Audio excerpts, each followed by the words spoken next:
Alhamdulillahirabbil alamin. Waalaikumsalam Puji warahmatullahi syukur Subhanahu wabarakatuh. wa taala.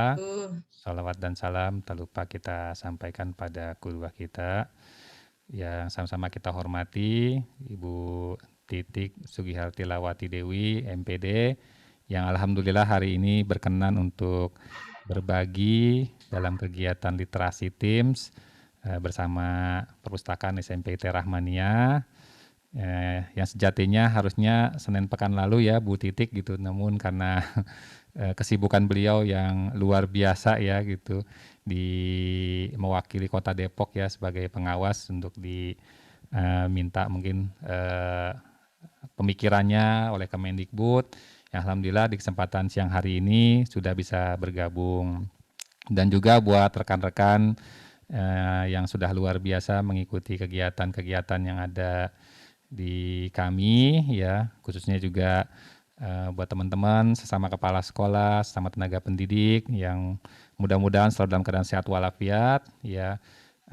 Di tengah kondisi pandemi ini kita juga perlu sama-sama untuk saling merapatkan barisan, saling menguatkan ukhuwah dan saling berbagi karena memang pendidikan ini bukan hanya milik satu sekolah, milik dinas pendidikan, tetapi milik kita bersama dan menjadi tugas kita bersama untuk menjaminkan peningkatan kualitas pendidikan yang tentunya akan membawa anak-anak kita menjadi yang lebih baik lagi.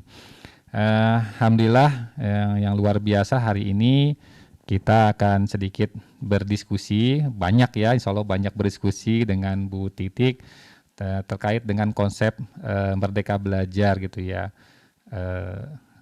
Yang sepertinya mungkin juga saya sendiri terus terang masih belum bisa nih penerapan seperti apa sih ya yang mungkin simpel ya gitu yang bisa kita terapkan di sekolah gitu ya.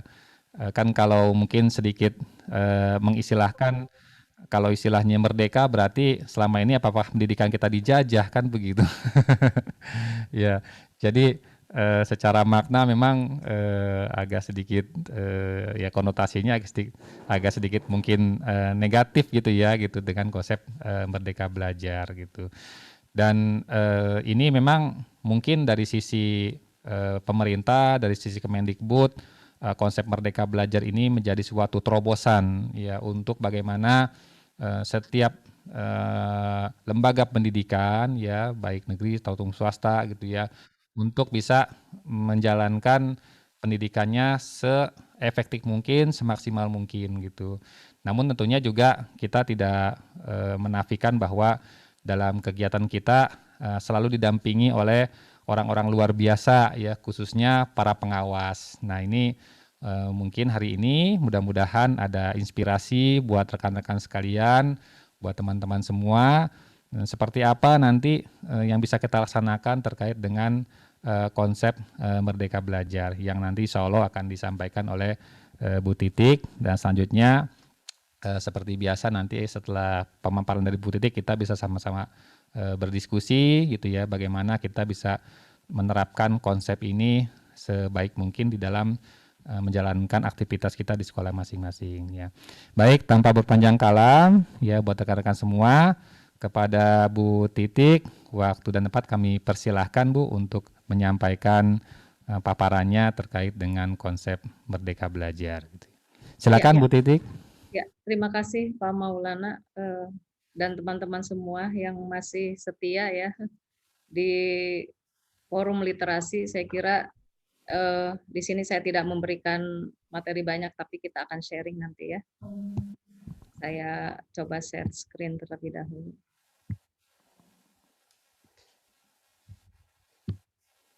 Ya, di sini konsepnya adalah Merdeka Belajar, teman-teman. Terlihat ya, sudah, Pak Maulana? Sudah Bu, terlihat jelas Bu. Lihat Bu, ya Ya, jelas. Oke. Teman-teman semua, kenapa sih sekarang pendidikan itu merdeka belajar? Tadi seperti yang disampaikan Pak Maulana, seolah-olah dulu-dulu tuh nggak merdeka gitu, kita banyak dikekang. Dan tentu saja konsep merdeka belajar ini tidak hanya terkait dengan satuan pendidikan, tapi juga menyangkut siswa, guru, kepala sekolah, dan semua stakeholder yang terlibat di dalamnya. ada beberapa agenda tentunya. Merdeka Belajar ini konsepnya adalah diambil dari konsep seorang filosof ya, Pak Ki Hajar Dewantoro. Tentu saja ini adalah inspirasi pendidikan yang sangat luar biasa. Dari beliaulah konsep Merdeka Belajar ini kita adopsi termasuk dalam pemerintahan sekarang ya. Kenapa sih harus merdeka? Apakah pendidikan saat ini banyak tidak memiliki keleluasaan gitu ya. Jadi ternyata bahwa seseorang yang dikatakan merdeka itu manakala dia memiliki bekal hidup itu, memiliki visi ke depan yang tidak banyak diatur, termasuk untuk siswa kita gitu ya. Jadi konsep belajar saat ini adalah sebenarnya kalau dulu juga sudah konsep belajar student oriented gitu ya. Tapi sekarang bagaimana mengoptimalkan kembali konsep belajar sampai hasil pembelajaran pun tidak diatur oleh kita banyak gitu ya. Kalau kemarin kan ada ujian nasional, jadi untuk memasuki sekolah berikutnya bahwa parameter ujian nasional itu digunakan gitu ya. Itu adalah sudah merampas kemerdekaan siswa. Jadi siswa sering merasa ketakutan menghadapi momok ujian nasional. Jadi itu adalah hal yang sangat menakutkan sehingga bagaimana mereka mencari jalan pintas, mengikuti bimbel dengan problem solving, akhirnya mereka berlatih soal-soal dengan kecepatan yang sangat luar biasa supaya bisa menyelesaikan itu. Jadi konsep belajar yang sekarang adalah berpusat kepada minat dan bakat siswa. Makanya penilaian pun tidak berbasis lagi ujian nasional yang memang banyak ke sisi kognitifnya gitu ya. Kalau sekarang kan satuan pendidikan diberikan keleluasaan bagaimana mengelola proses penilaian itu dengan penugasan dan portofolio. Tentunya dengan penugasan-penugasan ini siswa lebih bebas berekspresi dan mereka pun bisa menuangkan apa yang mereka miliki, apa yang mereka kritisi sehingga proses-proses kreativitas, proses inovasi akan sangat berjalan. Dan ini harapan pemerintah bahwa dalam survei tahun 2019 bahwa kita di standar PISA itu peringkat 74 ya Pak Maulana ya. Artinya bahwa standar pendidikan Indonesia masih sangat rendah. Tentu yang paling nomor satu adalah Cina ya. Kalau kita mendengar bahwa belajarlah sampai ke negeri Cina dan sekarang memang dapat kita rasakan bahwa Cina memang negara nomor satu dalam bidang pendidikan. Baru berikutnya negara Singapura, baru Finlandia dan seterusnya ya. Kita melihat hal itu maka dalam prediksi rencana pembangunan jangka panjang tahun 2030 itu sekitar 64% adalah angkatan kerja. Jadi kalau angkatan kerja tidak kita persiapkan sedini mungkin, bagaimana mereka memecahkan permasalahan-permasalahan masa yang akan datang. Kalau anak-anak hanya bisa mengerjakan secara kognitif tapi tidak bisa memecahkan permasalahan kehidupan, tentu ini akan menjadi beban semua orang ya. Jadi konsep merdeka belajar tuh memanusiakan manusia gitu ya. Kalau konsepnya Ki Hajar Dewantoro kita pernah mendengar bagaimana kita olah pikir, olah rasa, olah jiwa dan olahraga ya. Jadi dalam menyongsong era industri 4.0 itu tentunya abad 21 bagaimana open mind anak-anak sekarang ini bisa berjalan dengan sangat baik gitu ya. Perlu kita organisir dengan baik dan kita kelola ya. Open mind, open heart, ya. Mereka juga harus punya rasa gitu. Makanya penting pendidikan karakter ini diinternalisasikan. Makanya goal dari tujuan pendidikan kita adalah profil Pancasila gitu ya. Jadi saya kira di dalam Pancasila insya Allah tidak bertentangan dengan agama karena sila-sila yang pertama ketuhanan yang Maha Esa. Kalau dalam profil Pancasila kan beriman, bertakwa kepada Tuhan dan berakhlak mulia. Saya kira tujuan pendidikan yang sebenarnya adalah membangun karakter ya, nation and character building. Bagaimana membangun karakter bangsa yang baik. Saya kira orang tua menjatuhkan pilihan kepada sekolah tidak lain yang pertama adalah ada perubahan sikap yang mereka harapkan. Betul nggak Bapak dan Ibu? Ya, betul, Bu. Orang tua yang paling pertama itu, ada nggak perubahan setelah sekolah ini anak saya kok bangunnya lebih pagi ya, sholatnya lebih di awal waktu ya. Ini sudah berhasil, sehingga posisi tawar orang tua akan tinggi terhadap sekolah itu sendiri. Jadi saya kira memang pendidikan karakter ini tidak hanya merupakan slogan, tapi memang goal kita yang utama itu membangun karakter. Makanya konsep dari Bapak Ki Hajar Dewantara pun seperti itu ya. Jadi kita mensarikan dari sebenarnya konsep ini konsep yang sudah lama ada di kita, hanya ini Publish diingatkan lagi Ibu kembali ya? ya, diingatkan kembali kepada kita semua bahwa merdeka belajar dimaknai adalah kemerdekaan belajar yang memberikan kesempatan bagi peserta didik untuk senyaman mungkin ya. Bagaimana menciptakan sekolah yang bisa well-being terhadap peserta didik ya. Nyaman, mereka merasa nyaman di sekolah, bahwa sekolah adalah rumah kedua gitu ya. Jangan mereka menganggap bahwa sekolah adalah sebuah penjara yang akan mengekang siswa yang di dalamnya ada tentara-tentara yang siap untuk memberikan hukuman dan lain sebagainya gitu ya. Jadi dalam Merdeka Belajar ini diharapkan tidak ada lagi punishment yang diberikan oleh para guru karena kesalahan yang dibuat oleh siswa adalah sebuah proses gitu ya. Jadi memang perlu kita ingatkan tapi jangan diberikan punishment ataupun hukuman karena akan berdampak secara psikologis. Karena mereka itu dalam proses pencarian dan proses pembelajaran. Jadi memang kesalahan-kesalahan pasti dilakukan karena kita sebagai manusia juga tidak terlepas dari kesalahan-kesalahan itu. Jadi mudah-mudahan sekolah ramah anak yang memang nyaman ya, anak nyaman berada di sekolah sehingga sekolah adalah menjadi rumah kedua bagi anak-anak kita ya. Jadi yang pertama konsep Merdeka Belajar adalah kemandirian, jadi tidak takut salah. Jadi anak-anak tuh kalau diberikan hukuman, mereka takut lagi, aduh besok lagi saya takut dihukum apa lagi ya. Nah itu. Jadi kemandirian tidak akan tumbuh ya. Makanya bagaimana kita memberikan pembelajaran yang bisa anak-anak itu nyaman di sekolah. Kemudian mereka juga harus merefleksikan diri. Jadi kenapa sekarang proses pembelajaran yang diberikan banyak penugasan, banyak portofolio, sehingga anak kita bisa mengeksplor kemampuan mereka. Kadang-kadang kan apa yang mereka presentasikan di kelas itu kadang-kadang ilmu bagi para guru, betul nggak? Jadi ternyata anak-anak ilmunya lebih banyak daripada gurunya gitu.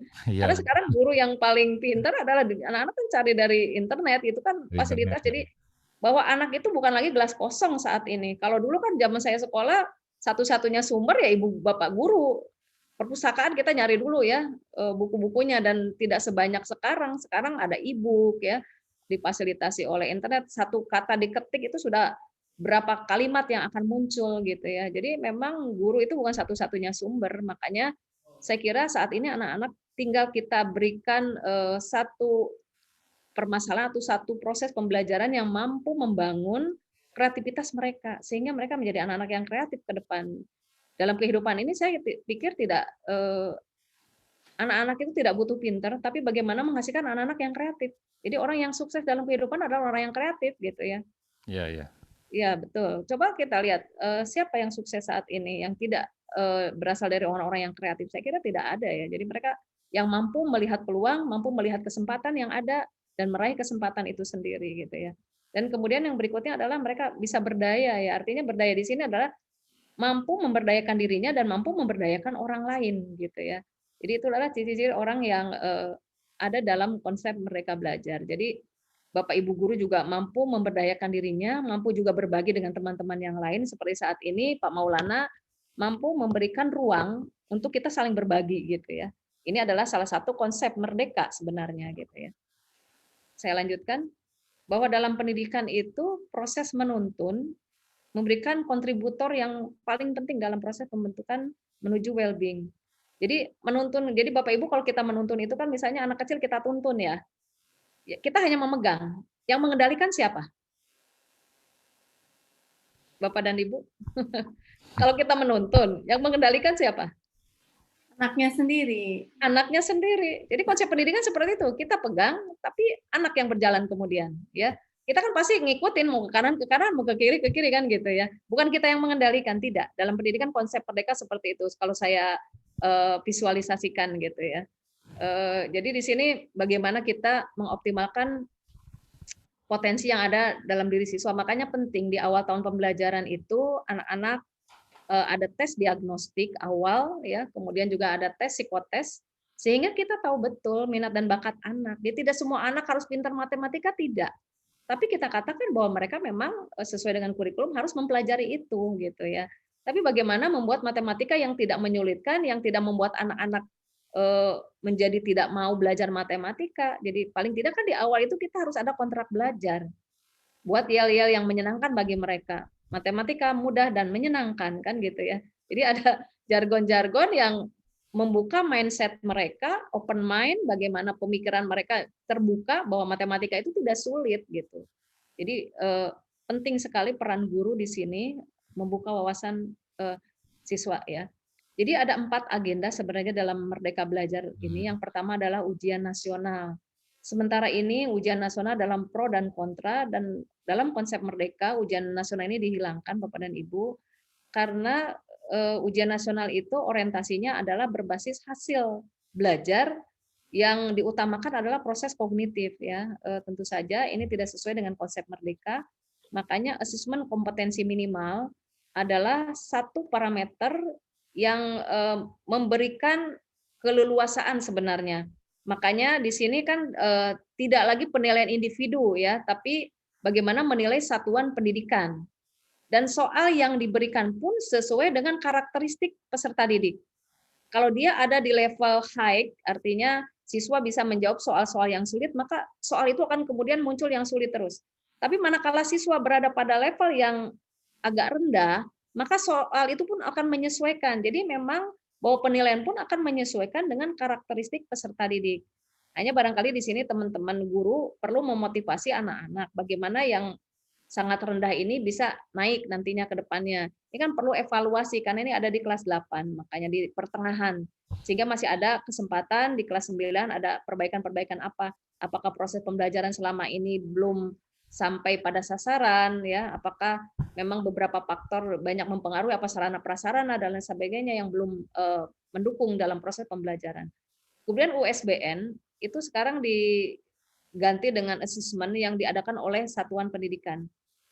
Saya kira Bapak dan Ibu diberikan keleluasaan juga dalam menyusun soal ujian. Kalau dulu kan semua terpusat oleh pemerintah ya, Ya. walaupun 25% dari pemerintah pusat, 70% oleh MGMP dan diseragamkan. Kalau sekarang diberikan kebebasan, karena yang tahu betul kondisi peserta didik adalah Bapak dan Ibu gurunya.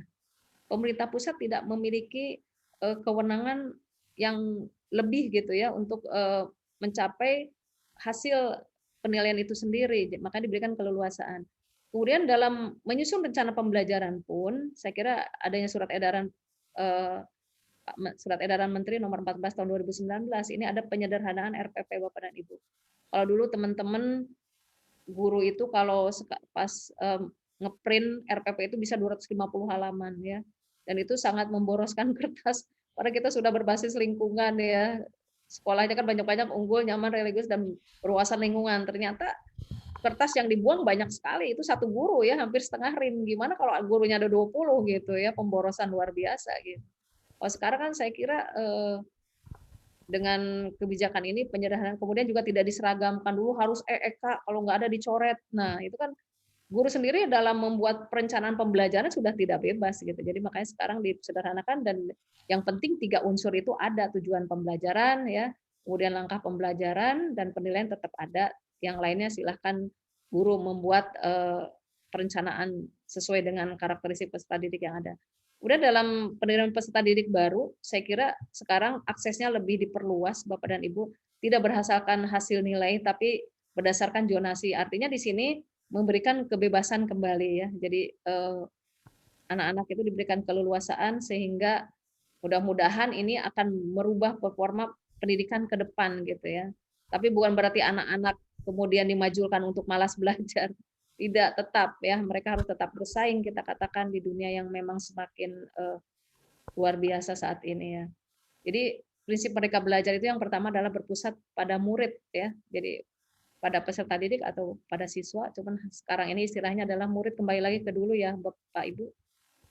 Ini zaman saya sekolah dulu dibilangnya murid nih tahun 70-an nih Pak Maulana. Sekarang kembali lagi. Kemudian prosesnya bersifat literasi ya. Jadi saya kira pengertian literasi di sini tidak hanya terfokus pada siswa mampu membaca saja, tapi bagaimana mereka mampu mengolah informasi ya, menjadi mengkritisi informasi itu dan juga menghasilkan ide-ide kreatif dari yang mereka baca gitu ya. Saya kira anak-anak sekarang lebih kreatif dibanding anak-anak dulu karena mereka mampu mengeksplor apapun dengan sangat mudah karena sarana prasarana juga mereka sudah terfasilitasi dengan baik ya. Kemudian juga prinsip mereka ini cita, cara dan cakupan belajar. cita-cita di sini adalah bagaimana goal ke depan ini adalah profil Pancasila itu sendiri ya. Beriman bertakwa, berakhlak mulia, kemudian bagaimana mereka harus bergotong royong, saya kira berkolaborasi ini sangat penting saat ini, dan tutor sebaya saya kira itu penting dioptimalkan dalam proses pembelajaran. Jadi jangan semuanya guru ya, tapi anak-anak yang lebih dibandingkan teman-teman lain itu bisa menjadi tutor sebaya bagi teman-temannya, itu adalah exploring yang terbaik ya. Kita tinggal mengoptimalkan posisi peserta didik itu sendiri, kemudian caranya seperti apa. Jadi dalam mereka belajar ini model pembelajaran silahkan Bapak Ibu guru yang bisa menentukan anak-anak ini nyaman dengan model yang mana. Saya kira perlu variasi ya, variasi yang perlu diberikan oleh Bapak dan Ibu guru. Kemudian cakupan belajar ini termasuk adalah bagaimana kita membuat sumber-sumber belajar termasuk orang tua, pelibatan orang tua saya kira sangat penting saat ini. Jadi Bapak dan Ibu dalam survei kemarin itu saat di GTK bahwa keterlibatan orang tua di satuan pendidikan itu masih sangat kecil ya. Nanti kita perlihatkan ya hasil surveinya. Kemudian profil murid Bapak dan Ibu ataupun profil peserta didik di sini bahwa saat ini belajar adalah berbasis minat. Makanya tidak ada ujian nasional, adanya AKM. Jadi bagaimana bahwa anak-anak itu akan belajar sesuai minat dan perkembangannya ya. Makanya kan dalam ujian pun tidak lagi ujian nasional tapi ujian sekolah itu berbasisnya adalah portofolio dan penugasan. Di situ bisa kita lihat bagaimana anak-anak mampu mengeksplor, mengerjakan tugas-tugas itu. Kan anak-anak itu punya cara belajar yang berbeda ya Bapak dan Ibu. Kan gaya belajar itu ada yang visual, ada yang auditory, kemudian ada yang kinestetik gitu ya. Jadi kalau kita melihat ada anak yang kadang-kadang tidak mau mendengarkan guru pada saat menjelaskan. Mereka asik ngegambar gitu. Ternyata memang itu anak-anak yang tipe audio ya. Jadi kita jangan marah guru ya. Ternyata pada saat mereka suruh mempresentasikan, mereka ternyata luar biasa mampu mempresentasikan dengan baik gitu ya. Ya, Jadi ya. kita perlu pahami juga anak-anak punya gaya belajar tersendiri gitu ya. Tapi ada juga anak-anak yang memang butuh visualisasi gitu ya saat belajar itu. Jadi nggak bisa dia hanya mendengarkan saja, harus ada visualisasi. Makanya mungkin model-model pembelajaran yang diberikan itu perlu dipadukan ya, diintegrasikan supaya semua siswa yang memiliki gaya belajar yang berbeda itu akan masuk ke semuanya. Guru ini harus perlu memahami bagaimana karakteristik peserta didik. Saya kira kita selama menjadi guru kan tahu ya gaya belajar anak-anak yang ini seperti ini gitu. Jangan kita marah saat ada anak-anak yang tidak memperhatikan ke depan, tapi dia sebenarnya auditorinya bagus gitu ya, mendengarkan gitu ya.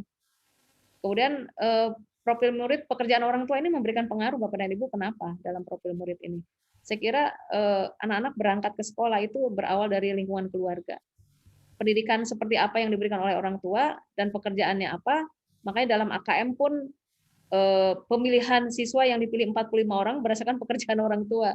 Jadi ada pengaruh terhadap lingkungan ya, lingkungan belajar anak. Jadi kalau di rumah anak-anak misalnya belajar dengan pekerjaan orang tua misalnya buruh dan lain sebagainya, tentu ini akan sangat berpengaruh. Mereka tidak akan bisa belajar dengan sangat baik karena memang sosial ekonomi mereka kurang, sehingga pada saat PJJ juga banyak terkendala tentunya. Betul. Karena handphone yang digunakan bergantian atau bahkan kuotanya tidak ada atau alatnya sendiri, medianya sendiri tidak mensupport gitu. Pada saat virtual itu tidak bisa digunakan. Jadi memang ini perlu diperhatikan juga ya Bapak dan Ibu guru, Bapak Ibu kepala sekolah.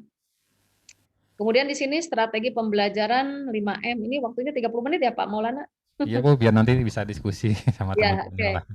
Nah, ini memberdayakan konteks di sini adalah bagaimana bahwa portofolio maupun penugasan-penugasan yang diberikan kepada peserta didik ini adalah fokus produk hasil belajar yang sesuai dengan konteks kehidupan sehari-hari. Karena mereka akan kontekstual ya, learning by doing. Jadi mereka belajar memang sambil mengalami dengan kehidupan sehari-hari ya.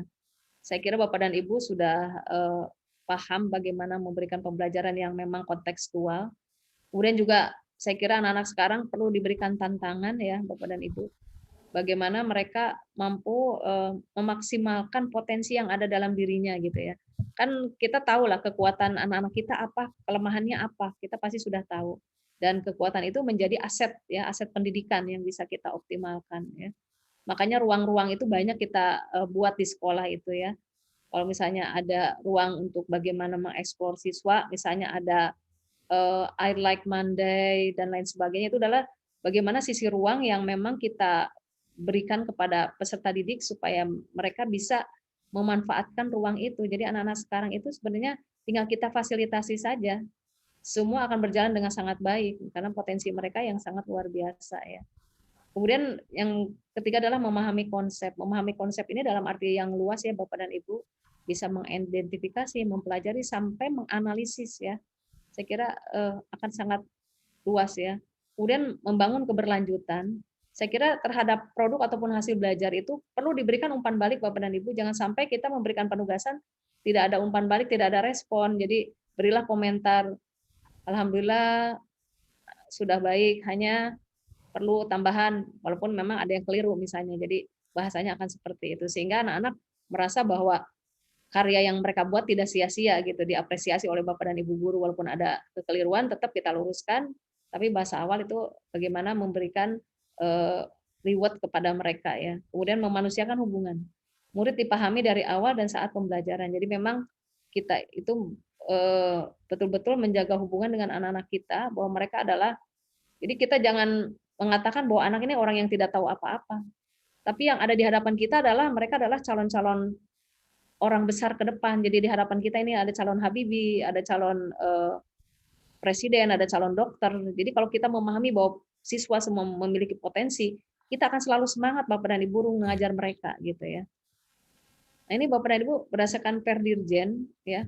Kemarin saya kebetulan mendapatkan tugas di GTK. Itu nomor 65 bahwa model kompetensi dalam pengembangan profesi guru kepala sekolah itu sekarang ada 4 kompetensi. Kalau dulu kan kemarin kompetensinya manajerial, kewirausahaan, dan supervisi ya Bapak dan Ibu. Iya, Bu. Ya. Sekarang ini yang pertama adalah mengembangkan diri dan orang lain, memimpin pembelajaran, ya, kemudian memimpin manajemen sekolah, memimpin pengembangan sekolah. Ya. Kalau mengembangkan diri dan orang lain, tentunya Bapak dan Ibu kepala sekolah ini mampu mengembangkan diri melalui apa? Melalui ikut kegiatan penguatan kepala sekolah, ya, kemudian mengikuti diklat, mengikuti webinar. Saya kira banyak potensi-potensi saat PJJ ini Bapak dan Ibu mengeksplor diri untuk ikut kegiatan-kegiatan itu yang menambah wawasan. Termasuk saat ini adalah untuk pengembangan diri tentunya ya Bapak dan Ibu. Iya, iya. Dan juga bisa mengajak orang lain gitu ya. Pak Maulana bisa mengajak teman-teman yang lain bagaimana untuk pengembangan diri ini. Jadi selain kita mengembangkan diri juga kita bisa mengajak orang lain ya. Yang kedua adalah memimpin pembelajaran. Saya yakin Bapak dan Ibu adalah para leader di satuan pendidikan yang mampu memimpin proses pembelajaran yang ada di satuan pendidikan dengan membuat konsep-konsep yang baik ya untuk keberhasilan. Sehingga harapan orang tua yang menitipkan kepada kita, mereka tidak dikecewakan, tapi mereka merasa bahwa menyekolahkan anak di sekolah Bapak dan Ibu itu, mereka merasa bahwa tidak rugi gitu ya, bahwa ada keuntungan yang bisa kita dapatkan, terutama karakter anak menjadi lebih baik, kemudian ada tambahan wawasan bagi mereka gitu ya. Kemudian memimpin manajemen sekolah. Saya kira Bapak dan Ibu sudah pengalaman untuk bagaimana memanajemen sekolah. Nanti kita lihat seperti apa survei yang sudah dilakukan. Kemudian memimpin pengembangan sekolah. Saya kira orang tua berharap dari tahun ke tahun itu ada pengembangan yang dilakukan oleh satuan pendidikan ya, pengembangan sekolah. Tidak kita stuck di kondisi yang ada ya. Kalau misalnya ada pembaharuan, bagaimana kita membuat target-target ke depan yang lebih baik ya. Bagaimana sekolah berbasis teknologi itu seperti apa ke depan yang kita harapkan. Apakah perlu ditambah lagi pelatihan terhadap guru-gurunya sehingga anak-anak memang terfasilitasi dengan baik sesuai dengan kompetensi abad 21 ini. Terus terang selama PJJ ini pun sebenarnya PR berat bagi Bapak dan Ibu kepala sekolah. Seandainya teman-teman tidak bisa belajar tentang aplikasi pembelajaran itu sendiri. Banyak kendala dan hambatan saya kira. Jadi saya melakukan monitoring juga ada beberapa sekolah yang masih Bapak Ibu gurunya itu menayangkan e-book-nya gitu ya. Kenapa tidak dibuat video pembelajaran ataupun PPT yang interaktif sehingga menarik gitu ya. Karena dengan konsep pembelajaran PJ ini sebetulnya agak berat bagi teman-teman guru ya. Anak-anak kalau melihat tampilan seperti itu kan tidak menarik, anak-anak jangankan saat PJJ ini, pada saat kita tatap muka saja anak-anak banyak yang apa ya, belum mandiri dalam belajar gitu ya. Apalagi kalau ditambah dengan tidak ada tampilan yang menarik gitu. Nah, ini Bapak dan Ibu hasil survei terhadap 769 kepala sekolah dari 34 provinsi. Mungkin Bapak dan Ibu juga pernah mengisi, waktu itu pernah ada survei untuk diisi oleh Bapak Ibu kepala sekolah. Pernah ya? Kalau nggak salah di bulan-bulan Januari Februari ya kalau tidak salah itu mengisi ya.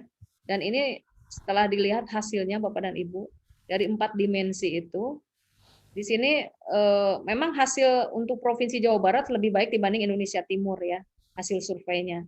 Bapak dan Ibu untuk yang awal tadi kan tentang pengembangan diri ya, dalam pengembangan diri ini, di sini kita lihat bahwa yang paling rendah ini mana? 15%, Bu. Enggak, kita ambil yang ininya Pak. Ini kan yang mahir ya, yang mahir kepala sekolah itu kan ada 4 level Pak, ada Ya, berkembang, layak, berkembang, cakap, layak, mahir. cakap, mahir. Ya, betul. Ini kan yang paling tinggi dimensi 3 nih, 50% ya.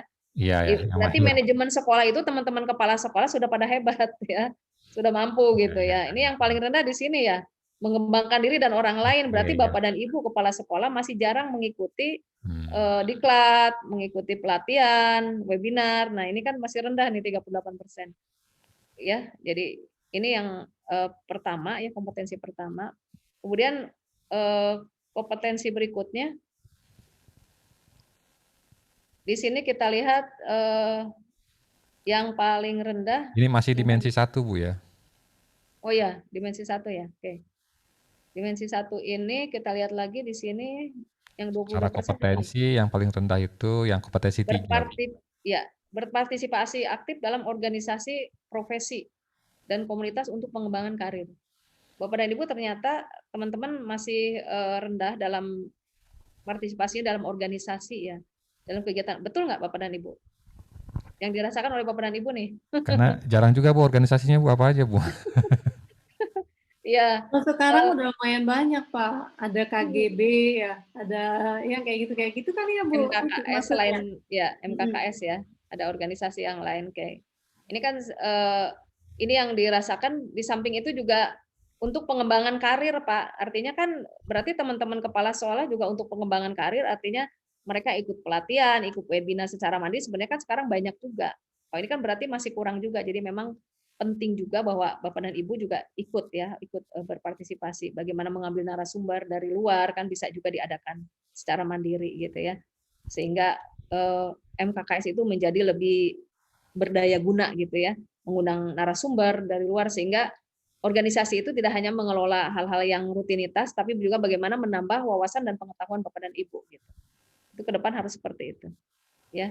Kemudian dalam memimpin pembelajaran Bapak dan Ibu, memimpin pembelajaran di sini yang paling rendah itu nomor Kompetensi 8 Bu ya. 8 ya, melibatkan Orang tua. orang tua ya. Jadi ternyata memang satuan pendidikan masih belum banyak melibatkan orang tua. Padahal orang tua itu bisa menjadi sumber belajar Bapak dan Ibu. Bisa menjadi kelas inspirasi bagi siswa-siswa kita sehingga mereka akan belajar dengan baik juga sebagai sumber belajar ya. Jadi sumber belajar itu banyak termasuk orang tua bisa. Karena trisentra pendidikan, bahwa pendidikan itu bukan hanya tugas dari lembaga ataupun satuan pendidikan. Jadi orang tua juga ikut terlibat di dalamnya trisentra ya, orang tua dan masyarakat tentunya. Oke. Dimensi 3 manajemen sekolah. Ini yang masih rendah adalah mewujudkan visi sekolah menjadi budaya belajar yang berpihak pada murid. Ini berdasarkan hasil survei ya Bapak dan Ibu. Seperti ini hasilnya, bahwa visi sekolah itu belum mencerminkan keberpihakan kepada peserta didik. Ya. Dalam pengembangan sekolah, ini yang masih rendah adalah sama pelibatan orang tua dan komunitas dalam pengembangan sekolah. Ini hasil survei yang sudah dilakukan oleh Kementerian Bapak dan Ibu. Jadi ini simpulannya bahwa permasalahan kepemimpinan kepala sekolah secara nasional itu sebagai berikut ya. Jadi dalam penetapan tujuan, nah ini bisa dibaca ya Bapak Ibu nanti ya. Jadi intinya adalah bahwa praktek-praktek kepemimpinan yang bersumber pada peserta didik itu masih belum banyak dioptimalkan, termasuk pelibatan orang tua dalam proses pendidikan ini banyak belum dilakukan oleh satuan pendidikan. Ya. Nah ini kalau kompetensi guru, kalau yang lama kan ada 4 kompetensi guru ya, Ya, kompetensi pribadian, profesional, pedagogik, profesional. kepribadian, ya betul. Kemudian sosial. Nah sekarang 3 Bapak Ibu bahwa profil kompetensi guru adalah pengetahuan profesional. Tentu saja di sini basisnya adalah bagaimana penguasaan materi Bapak dan Ibu guru. Kemudian praktek pembelajaran profesional, bagaimana mereka menguasai model-model pembelajaran dan lain sebagainya. Kemudian pengembangan profesi, saya kira bahwa teman-teman guru pun perlu mengembangkan dirinya dalam pengentakan karir, dalam ikut kegiatan-kegiatan MBMP dan lain sebagainya. Ini yang bisa saya sampaikan Bapak dan Ibu sebagai bahan diskusi kita hari ini. Silahkan kalau yang mau mendiskusikan, ya. Ya, baik. Terima kasih Bu Titik atas paparannya. Buat rekan-rekan nanti kalau mau diskusi dengan Bu Titik, mau sharing, silakan saja langsung ya gitu. Mungkin kalau dari kami Bu, ini Ya. kan terkait dengan konsep Merdeka Belajar, kalau ngelihat di poin ketiga ya terkait dengan menjalankan RP kayaknya kan lebih kepada teknis ya Bu gitu ya. Ya. Justru sebetulnya kalau melihat permasalahan pendidikan kita kan lebih kepada muatan kurikulum yang terlalu banyak Bu gitu. Jadi apa namanya justru yang esensialnya itu tidak terjamah sama sekali ya gitu ya dengan muatan kurikulum, dengan jumlah jam yang mungkin secara efektivitas juga tidak memungkinkan gitu. Jadi yang kaitan dengan poin 3 ini gimana ya penyelesaiannya kan terkait dengan muatan kurikulum yang masih menjadi persoalan juga dalam pelaksanaan pengelolaan pendidikan di sekolah Bu gitu. Mungkin ada tanggapan dari Ibu, silakan. Ya. Kita ke sini dulu sebentar.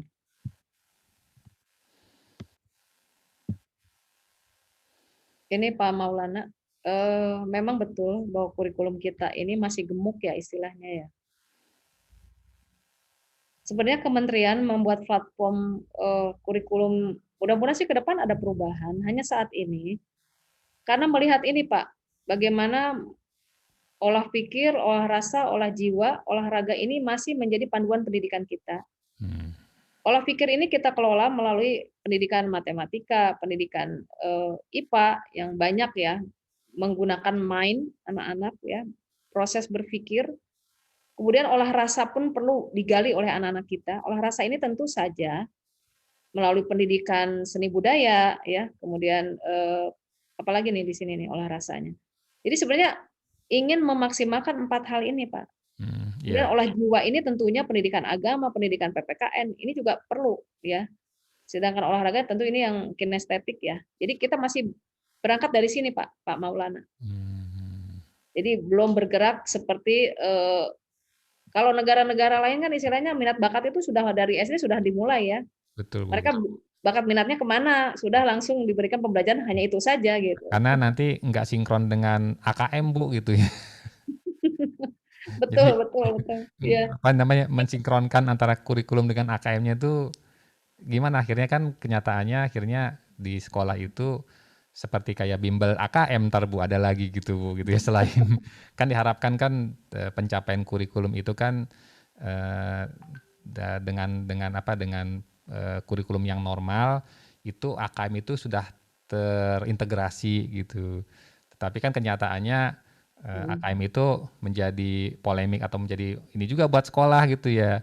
Akhirnya ada ini karena dirasakan juga di sekolah ya Bu. Kita akhirnya membuat apa namanya pendalaman materi AKM misalkan gitu. Jadi apa namanya tuh tadi ya kembali lagi dengan akhirnya nggak merdeka belajar juga gitu karena digiring secara nggak langsung akhirnya digiring juga untuk siswa kita mempelajari terkait dengan AKM yang itu kita belum melihat sinkronisasinya dengan kurikulum yang sedang dijalankan sih Bu gitu. Ya. Saya kira ini sebuah proses Pak Maulana.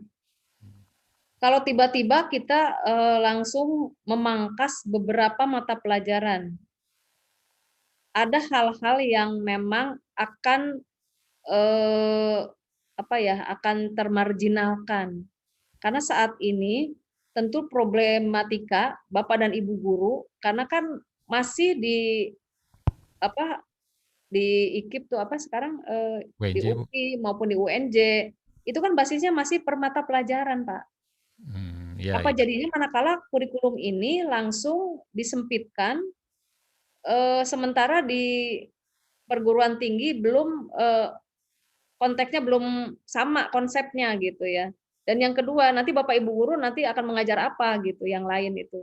Kalau sudah lebih dipersempit gitu ya, kalau hanya ke arah AKM saja. Makanya ini saya kira sebuah proses yang mungkin berjalan. Nanti kalau memang ada perubahan termasuk kurikulum, saya kira akan ke sana juga akhirnya gitu ya. Cuman masalahnya Indonesia ini siap nggak? Nanti guru-guru banyak yang tidak menjadi guru lagi, yang mata pelajaran lain misalnya gitu. Ini kan permasalahan juga akhirnya Iya, iya. kan akan bermuara ke sana. Jadi semuanya juga perlu persiapan ya. Kecuali nanti sampai di level perguruan tinggi pun tidak berbasis mata pelajaran, tapi bagaimana jurusannya itu terintegrasi gitu ya, beberapa mata pelajaran. Saya kira bisa nanti sudah siap ke sana. Hmm. Itu Pak Maulana yang Iya, bisa iya. kita Silakan sampaikan. rekan-rekan yang lain, langsung saja Teman-teman yang dibuka mic-nya gitu ya, jika ingin berdiskusi atau mungkin memberikan tanggapan atau sharingnya bagaimana penerapan Merdeka Belajar di sekolah ya gitu yang sudah mungkin 1 tahun ini ya sudah dicanangkan oleh pemerintah gitu, dan apakah memiliki kendala-kendala dalam menerapkan Merdeka Belajar di sekolah masing-masing gitu ya. Silakan Bapak dan Ibu, atau menghadapi AKM sudah ini kan rencana September ya? Ya ini Bu, makanya juga kemarin juga kami akhirnya untuk persiapan kelas 7 ya gitu. Ini kayaknya sepertinya mau membuka kelas persiapan AKM juga gitu. Buat apa namanya? Buat siswa-siswi kelas 7 nanti, karena kan rencananya September kita sudah mempersiapkan itu gitu ya gitu. Sementara memang kan secara sosialisasi dan teknis nih gitu ya. Ini belum juga mungkin tersampaikan juga ya gimana prosesnya, terus bagaimana persiapan buat kelas 7. Bagaimanapun juga kan kalau misalkan ini kan kalau pemerintah kan mencanangkan sebagai survei ya Bu ya. Survei ya, Ya, belum menjadi sebuah standar ataupun apapun, tapi tetap sekolah itu kan perlu memberikan yang terbaik, karena kan tadi dilihatnya random ya terkait dengan siswanya nanti gitu kan gitu. Ini juga menjadi tantangan juga buat mempersiapkan AKM ya, khususnya di kelas 7 gitu nanti ini gitu. betul Pak. Karena kan kemarin yang dipersiapkan adalah siswa kelas 8. Iya, itu sudah Bu. Andainya itu diadakan di bulan Maret ini kan, kemarin itu Betul. rencananya. Ternyata kan diundur ke September. Berarti kan berubah lagi tuh yang kita persiapkan, berarti anak-anak kelas 7, ya kan? Sementara anak-anak kelas 7 sama sekali belum ada kegiatan tatap muka sama sekali kan, Betul gitu Bu. ya. Saya kira ini PR berat memang bagi sekolah. Eh, yang perlu dipahami oleh Bapak dan Ibu, karena nanti kan ada sebenarnya sih memberikan pengaruh terhadap satuan pendidikan Pak Maulana. Karena yang akan dinilai adalah satuan pendidikan sebenarnya ya. Bukan nilai, maksudnya gambaran gambaran Gambaran-gambaran ya. siswa itu adalah gambaran sekolahnya seperti apa. Karena kan ada stek soal ya, level soal itu kan ada siswa nanti yang masuk apakah dia masuk intervensi ya.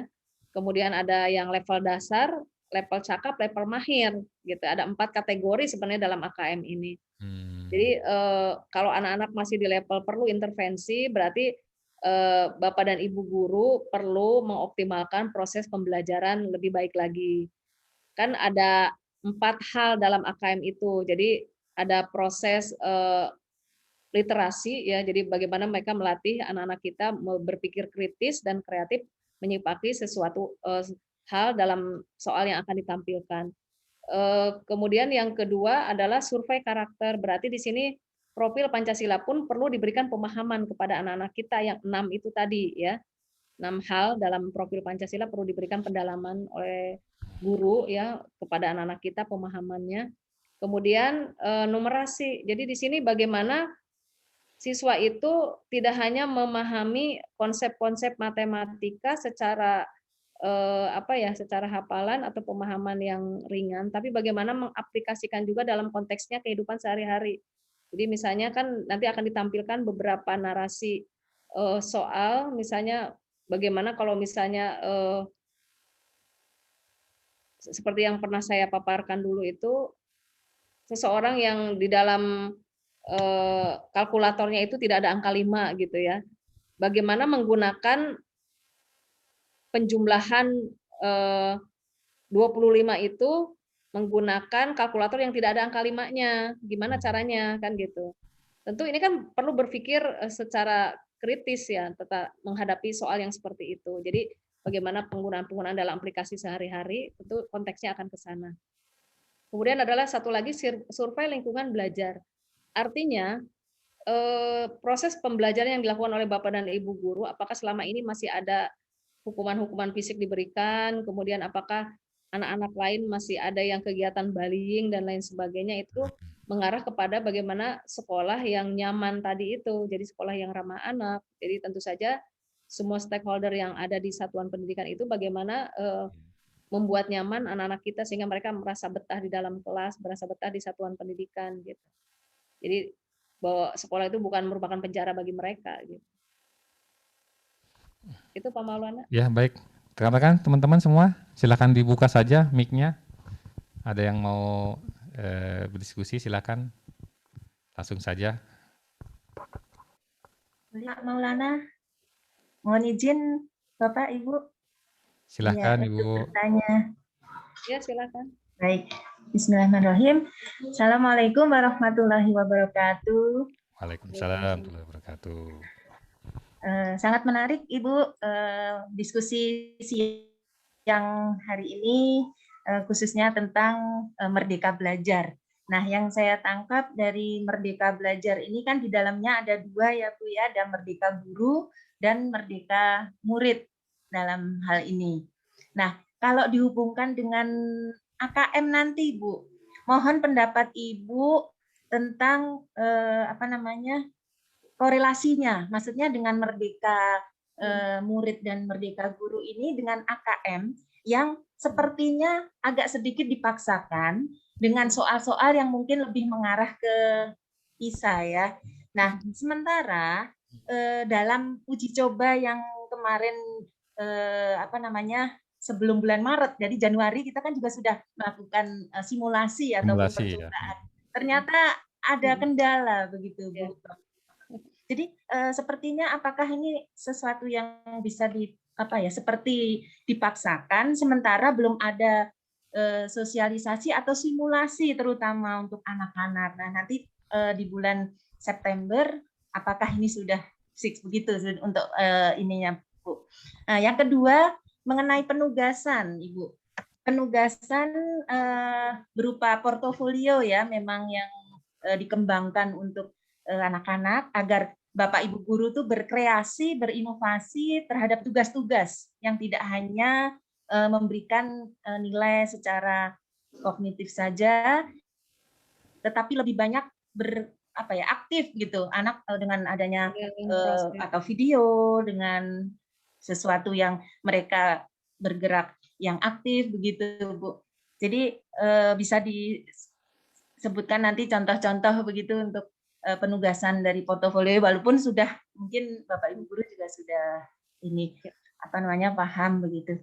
Nah, yang terakhir Ibu mengenai pengembangan karir.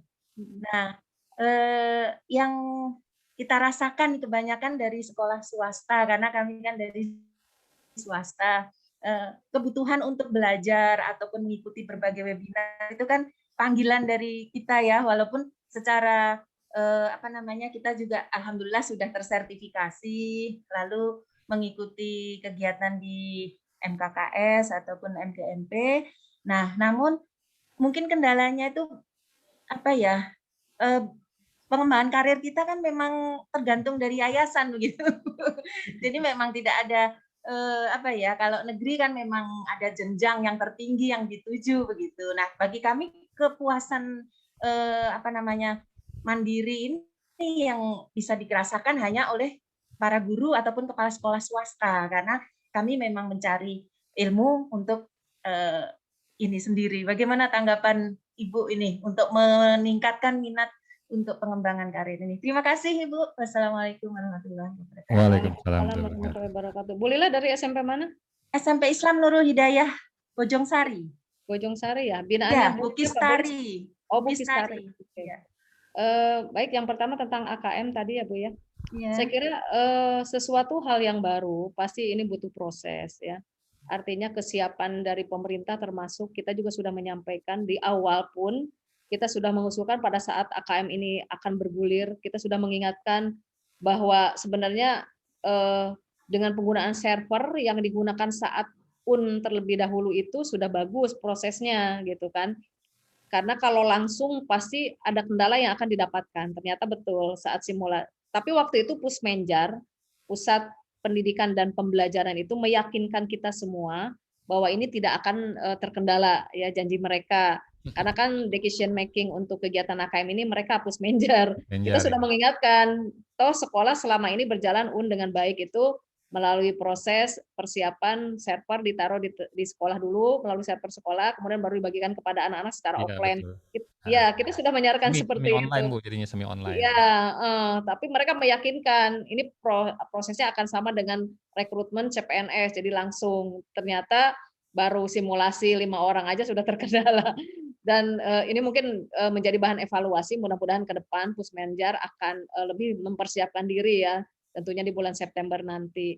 Mudah-mudahan itu tidak ada kendala lagi Bu ya, kita berharap. Karena kan usernya mereka, kita hanya memberikan masukan saat rapat dengan Pusmenbar pun kita sudah menyampaikan hal itu ya artinya Iya. gitu. Karena kebetulan saya juga hadir saat dengan Pusmenjar saat launching tentang AKM ini. Tentu saja memang perlu persiapan Bapak dan Ibu untuk AKM ini mau tidak mau, walaupun memang ini bukan merupakan penilaian individu, tapi satuan pendidikan akan terpetakan gitu ya, akan ada pemetaan sekolah ya. Jadi kalau Lajuardi itu pemetaannya masuk kategori mana nih, cakap atau mahir gitu ya. Kalau Rahmania masuk cakap atau mahir ya gitu ya. Jadi mudah-mudahan kita tidak berharap termasuk dari pemetaan sekolah ini kan akan jadi pemetaan kota dan kabupaten. Kota dan kabupaten akan jadi pemetaan provinsi ya. Masa sih provinsi Jawa Barat ada di kategori dasar kalah dengan wilayah Indonesia Timur gitu kan. Padahal kan fasilitas pembelajaran sudah lebih baik dibanding mereka. Kalau mereka tuh kayak teman-teman saya tuh kalau saat ada webinar dan sebagainya mereka lari ke atas gitu ya untuk cari sinyal. Kalau kita kan tidak sampai seperti itu gitu ya, sampai mereka buat tenda itu betul teman-teman saya pengawas dari luar Indonesia itu seperti itu perjuangan mereka. Artinya masa sih yang sudah difasilitasi dengan baik tidak lebih baik dibanding yang lain gitu ya. Jadi mudah-mudahan nanti tidak ada kendala lagi di persiapan AKM ini. Kemudian penugasan portofolio Bapak dan Ibu, tentu saja banyak hal ya mengenai penugasan-penugasan ini Bapak dan Ibu. Kan selama ini banyak yang berbasis proyek. Kalau berbasis proyek itu saya kira bisa terintegrasi beberapa mata pelajaran. Jadi jangan sampai satu guru memberikan tugas proyek yang banyak ya. Misalnya kan kalau anak-anak diminta membuat teks prosedur misalnya ya, membuat jus mangga misalnya. Nah ini kan guru IPA bisa menanyakan kandungan apa yang terkandung dalam buah mangga itu sendiri gitu kan. Kemudian yang prosedur teksnya membuat jus itu adalah guru bahasa Inggris yang menilai. Kemudian juga kalau guru IPS juga bisa menilai juga di situ. Coba bandingkan harga yang ada di pasar dengan di supermarket, membeli mangganya lebih mahal mana gitu, selisih berapa harganya dan Iya, iya. jadi penugasan-penugasan itu bisa beberapa mata pelajaran terhadap satu hal gitu ya berbasis proyek. Tentu kalau berbasis problem based solving itu permasalahan-permasalahan yang ada tentu bisa digali ya dari teman-teman. Saya kira ini bisa saling berintegrasi lah beberapa mata pelajaran jadi tidak memberatkan siswa tentunya ya tugas portofolio. Saya kira ini penilaian proses memang yang lebih penting. Jadi Bapak dan Ibu guru itu lebih tahu kemampuan siswanya dibanding pemerintah gitu kan. Makanya ujian nasional itu adalah pemerintah memberikan penilaian. Makanya sekarang dihapus UN itu seperti itu. Jadi itu orientasinya nanti berbasis nilai. Jadi anak berlomba-lomba bagaimana memecahkan soal dengan cepat. Nah itu. Jadi makanya hanya memang permasalahannya sekarang bimbel-bimbel jadi nggak laku, kasihan juga ya. Banyak juga yang Belum ada bimbel AKM Bu ya. gitu ya. Jadi problemnya di kita adalah bagaimana ada lagi pengangguran nambah gitu ya dari selama ini bimbel yang sudah settle, yang sudah mempekerjakan beberapa teman-teman guru kita gitu. Ini jadi masalah juga sebenarnya ya. Apalagi dengan adanya ruang guru itu semua sekarang sudah banyak yang termarginalkan bimbel-bimbel ya. Padahal itu sudah dipegang oleh satu orang gitu ya. Ini sebenarnya antara setuju dan tidak. Tapi itulah karena kita bergerak ya, ada dinamisasi dalam proses pendidikan, saya kira kita akan bergerak mencari inovasi-inovasi lain, bagaimana bimbel-bimbel ini kembali akan hidup gitu ya, di tengah era digital saat sekarang. Jadi ruang guru itu akan menguasai seluruhnya, anak-anak bisa mempelajari soal secara mandiri, itu kan dengan teknologi ini tentu ada yang merasa diuntungkan dan ada yang termarginalkan. Jadi banyak inovasi yang harus kita lakukan lagi. Kemudian mengenai pengembangan karir, mentok gitu yang guru swasta. Saya kira nggak mentok Bapak dan Ibu. Kita tetap bisa berkarya dimanapun. Kan guru-guru swasta ada yang udah ikutan impasing ya Pak Maulana ya? Sudah Bu, sudah. Nah itu Tapi saya impasing lihat udah kemarin mentok juga Bu. Ada mentok juga? Divasi kan udah sekali saja Bu, jadi nggak bisa ada kenaikan pangkat lagi gitu. Oh gitu, iya iya iya. Nggak apa-apa lah Bu, kita nggak naik pangkat, yang penting kita sehat. Seja- Sejahtera, barkah gitu ya semuanya. Oh semuanya juga akan kita tinggalkan pangkat jabatan semuanya gitu kan. Tapi bagaimana kita bisa memberikan yang terbaik untuk anak-anak kita gitu. Iya, Itu saja itu yang paling membuat kita bahagia sebenarnya ya. Itu Bu, terima kasih Bu mhm, Lila ya. Mudah-mudahan tetap semangat, sehat ya. mhm. Jaga iman, jaga imun tentunya saat ini. Ya Pak Maulana silakan Baik, masih ada. silakan satu orang lagi kalau ada yang mau berdiskusi dengan Bu Titik, Ya, ya? saya mungkin Pak Maulana. Ya, boleh boleh Bu Yun, ya silakan Bu Yun, langsung saja. Ya, Bu Titik, terima kasih tadi untuk penjelasannya. Senang mendengarnya. Berarti bahwa sekarang itu pemerintah memang bergerak ke arah yang berubah ya, Bu ya, dari kita Ya, sebelumnya betul. yang kita memang materi oriented, bahwa sekarang kita Betul. sudah harus proses oriented gitu kan Ya. ya. Nah, saya mungkin juga sharing saja, Bu. Kebetulan di sekolah kami sudah mencoba menerapkan sistem seperti ini gitu. Kalau misalnya portofolio, karena memang kami pembelajarannya berbasis project, jadi memang cross curricular project itu sering sekali kami lakukan. Nah, yang jadi lebih menarik, jadi justru sinkron Bu. Jadi ketika di pembelajaran kami coba lakukan itu, kemudian di apresiasi siswa juga kami menerapkannya berbasis portofolio. Jadi mungkin kalau biasanya kita memberikan apresiasi misalnya di akhir tahun itu ada siswa berprestasi atau student of the year. Penghargaan ya? Iya, penghargaan. Nah, itu kan biasanya kita pilih siswa yang nilainya paling tinggi. Nah, kalau kami enggak. Jadi di awal tahun siswa itu sudah disampaikan. Jadi nama penghargaannya Lazuardi Excellence Award. Jadi itu siswa tuh boleh memilih dia mau excellence di bidang apa. Jadi di awal tahun sudah mendaftar tuh Pak Maulana, semua terbuka. Ya, ya. Jadi mau Bagus anak berarti itu ya. bahkan anak berkebutuhan khusus pun kami Ya. izinkan gitu. Nanti akan disusun IEP-nya sesuai dengan kebutuhan anak tersebut.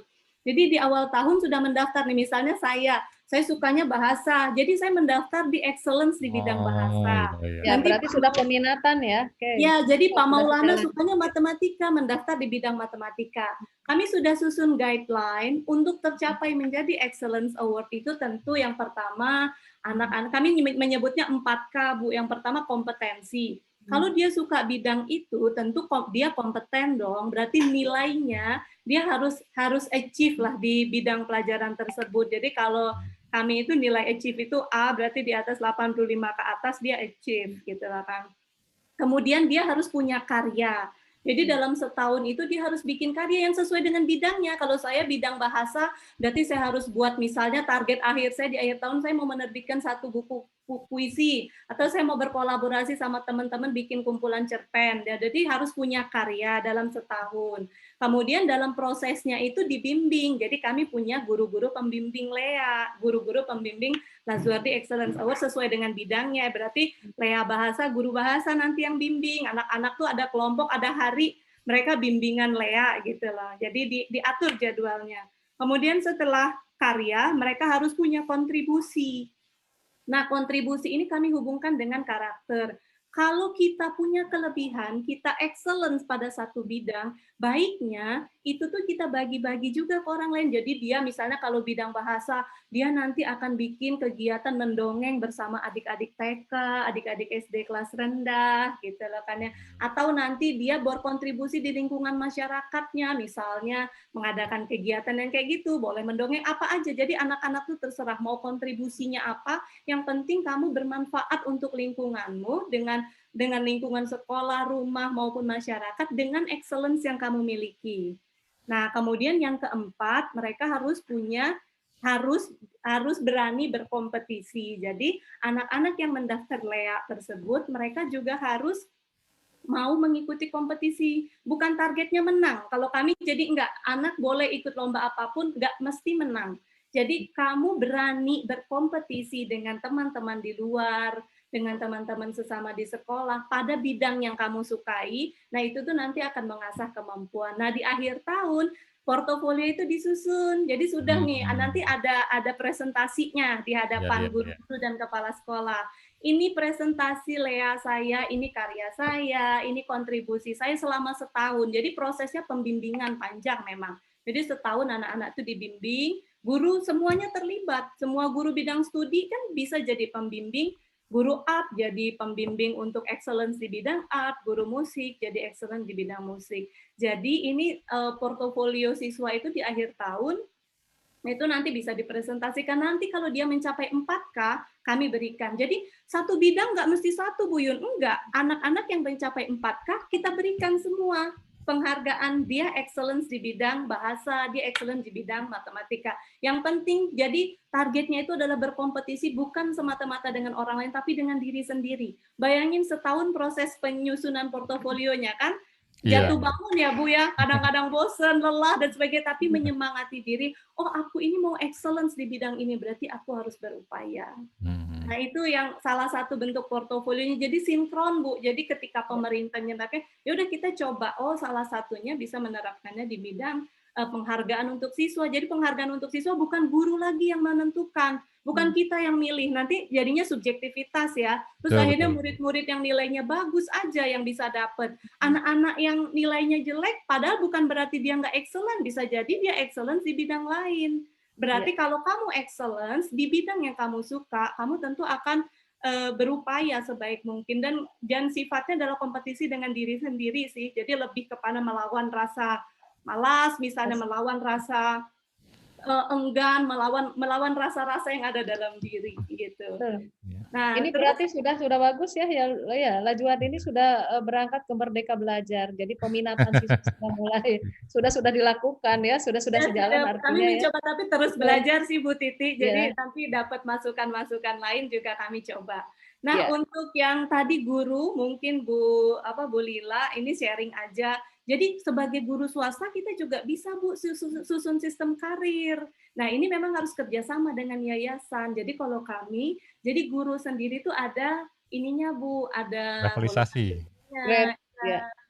Nah salah satunya untuk bisa naik itu tuh berdasarkan performance guru. Jadi bukan semata-mata subjektivitas. Nah siswa-siswa diminta nyusun portofolio. Kalau kami di guru kami juga wajib menyusun portofolio setiap tahun. Nah, nanti performance guru itu dihitung dari portofolionya. Jadi terlihat, misalnya di administrasi wajib aja, RPP-nya apakah itu lengkap dalam setahun. Terus hasil supervisi gurunya, supervisi kepala sekolah untuk guru, apakah guru itu sudah menjalankan apa-apa yang menjadi itu. Jadi itu ada nilainya. Terus dari segi kehadiran, absensinya, dari segi disiplin waktu dan sebagainya, termasuk pengembangan diri. Apakah guru tersebut semangat dalam melakukan pengembangan diri? Nah, itu semua terangkum di portofolio. Jadi guru wajib bikin portofolio, Bu Titi, kalau di kami. Nah, itu nanti akan jadi penilaian. Jadi di akhir tahun itu kelihatan gitu loh, Bu, mana guru yang kompeten, mana guru yang performanya. Jadi kalau sudah dia bisa naik level nanti, misalnya selama ini golongan pertama kayak kalau pegawai negeri 3A ya Bu. Nah kalau di kami juga kami ada golongan misalnya 3A1, nanti kalau dia bagus dia dengan jangka waktu tertentu ya Bu, misalnya per 3 tahun sekali dia akan naik golongan. Ya, perlu kesiapan memang, betul Bu. Ya, betul. Jadi memang harus kerjasama sih dengan yayasan, karena memang itu kan dengan naiknya, maksudnya kan nanti kalau dengan naiknya karir tersebut tentu akan selaras dengan salary yang diterima kan gitu. Ya, akhirnya biasanya kan seperti itu ya. Iya, kan pegawai negeri juga gitu Bu, naik golongan naik juga salary-nya. Nah, nggak banyak kalau pegawai negeri mah paling 200.000. Lumayan Bu, kami juga naiknya nggak gede Bu, tapi ibaratnya kalau buat ini kalau di ini kan biasanya tapi cukup membuat tersenyum yang penting ya. 10% per tahun ya, rasionalitasnya kan seperti itu. Iya. Jadi mungkin ini perlu dikomunikasikan dengan yayasan. Jadi nggak apa-apa Bu Lila, buka pembicaraan aja. Salah satunya tuh efeknya adalah meningkatkan loyalitas guru ya. Jadi kita kan swasta ini turn off karyawannya kalau dia nggak nyaman di kita kan cepet ya Bu, dia bisa pindah dan lain-lain. Salah satu untuk mengikatnya berarti kita bikin sistem sistem untuk karyawan memang ya ibaratnya. Jadi kalau semuanya termotivasi, semuanya loyal, itu kan sebenarnya sih keuntungannya ya untuk kita juga gitu lah ya, untuk yayasan juga, untuk sekolah juga gitu. Itu sih sharingnya Terima Bu kasih, Bu Titi, Yun. mungkin Pak Ya, Maulana sharingnya bagus. Iya, boleh luar kasih biasa masukan nih lagi Bu Bu untuk Yuyun kami Bu. sharingnya. Bu Yun. Paling tambahannya Bu Yun, itu pada saat anak-anak showcase, itu orang tua diundang nggak? Ya, kami undang Bu, orang tua Ya, menyaksikan. nah Jadi itu boleh, membuktikan. jadi sidang, jadi bukan sidang sih, presentasi Lazuardi Excellence Award di akhir tahun, orang tua diundang, bahkan teman-temannya juga boleh menyaksikan. Iya, alhamdulillah. Makanya mungkin nanti mudah-mudahan ke depan mendulang prestasi lebih banyak lagi ya, karena sudah terkelola dengan baik, Amin, amin. digunakan kan.